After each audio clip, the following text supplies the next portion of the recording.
Hello guys, in this video I'm going to show you how to add sky effect to your picture on the Photoleap application.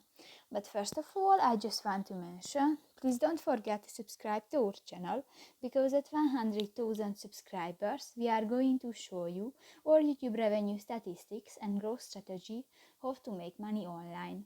So let's jump into it. First of all, open the application on your device.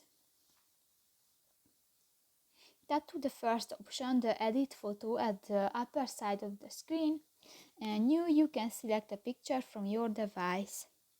Go to the second option, the sky, at the bottom of the page, and here you can add different sky